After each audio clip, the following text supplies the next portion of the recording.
Hmm. When you spend years reading a writer, and it's often an accident. You read one book, and then you discover that there's another book, and so you read that too, and then you've invested that, and so you read the third, and now you're looking forward to the fourth, and the fifth, sixth, the seventh come, and you start to have thoughts about the writer that are independent of the writer and his work. What I found myself thinking of you, and I suspect it's not something you think of yourself, is that the new thing you brought to the kind of novel you write, which I suspect doesn't really have a name. Some people would call it metafictional, some people would call it postmodernist, but I thought that the thing that fascinates me was that it seems second generation, that there would be a whole arsenal of appropriative techniques that could be appropriated not just from, say, detective fiction on the one hand, but appropriated as well from Kafka, Beckett, Hampson, et al., and that in a certain way, the invention of solitude was an investigation of, the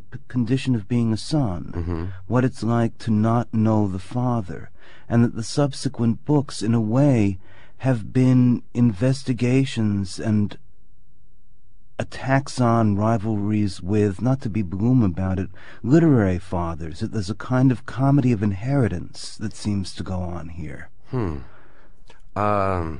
It's very interesting. As you say, I've never thought of my work in those terms. The music of chance, I suppose it's most overt there. There is the question of an inheritance that Nash gets at the beginning of the book.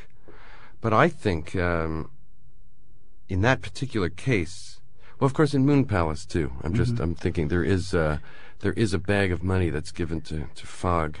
But in addition, in the New York novels, that the character should again and again end up almost driven, I think, comically, into the Knut Hamsun position of someone without food, who's wandering the city, who's eating out of dumpsters, who's living in a solitary room, that this is the, necessary condition from which fiction starts and becomes necessary as a result of the history of the fiction that precedes it, seems interesting to me, amusing. Yeah, it is interesting.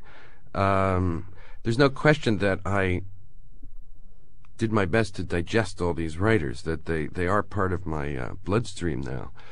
At the same time, I was living in very bad circumstances for a long time. I really was broke all through my 20s and struggling to keep things together and struggling to write. Suddenly, out of nowhere, when I was 31 years old, my father died, which is the subject of The Invention of Solitude, and I inherited some money after his death. It wasn't a lot of money, but it was enough money to take some of the pressure off me, the day-to-day pressure. And that money actually gave me the time and the freedom to start writing the novels I had wanted to do. And it seems like such a perverse equation, something so sinister, that it actually took my father's death to liberate me from my own troubles and allow me to become the writer I had always dreamed of becoming. It's frightening, and I think I'm exploring some of these very personal questions in some of the more recent novels. I'm talking to Paul Auster, the author most recently of Leviathan, published by Viking. I wondered, Leviathan did seem, in its alteration of actual and fictional detail, to be a return to something started in The Invention of Solitude. What's become your interest in biography, the use of biography in fiction? I would say that it's crucial, and I think just about all my books have been generated by some kind of reflection about biography. How do you tell the story of someone's life? What do we know about other people? What kind of evidence is useful? And it's a question, I think, that is at the heart of all writing, because all fiction is about people. It's about characters. And if you realize in your own life that you really don't know much about anybody, it raises troubling questions about how to proceed in telling a story in written words. I mean, we're all surrounded by friends. We all have people we care about. And yet, friendship is something very ambiguous, because the people we care about most are often people we don't know anything about. And there are secrets. There are things hidden from us. Lies are told, evasions and deceptions that nevertheless exist, and we can maintain close friendships, even love people, care about them to the death. That's what Leviathan explores, I think. What do we know about the people we care about? How do we know it? What's true? What's not true?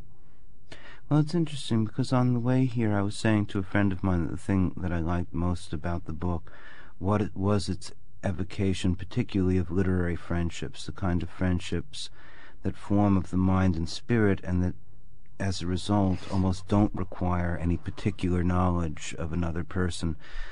Shared agendas are enough. But I am surprised to hear you say that fiction is, after all, about people, because many novelists would not agree. They would say that fiction, regrettably, has to use the personality as a draw, but that fiction has more formal, more difficult goals. And I would have thought you would too, so I'm curious here. I mean, I don't see how you could write a story in which you don't have human characters. We were talking about the question of biography. I suppose you could write a book about a building or a stone or a blade of grass, but I don't think that would interest me very much. No, certainly not to write it.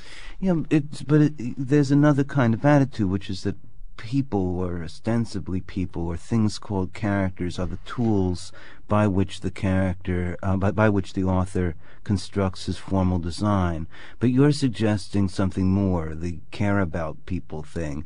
And well, I don't know. It's not even that. It's simply that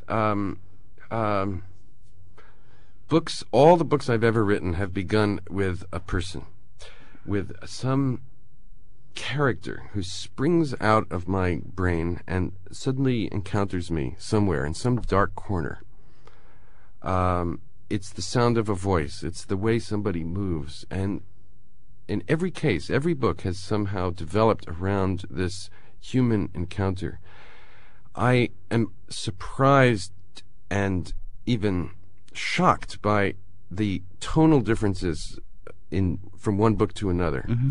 The variations in prose and tone more than anything else. And I understood, finally, after having written a number of novels, is that the language, the references, the syntax even of every book is determined by the central character or narrator.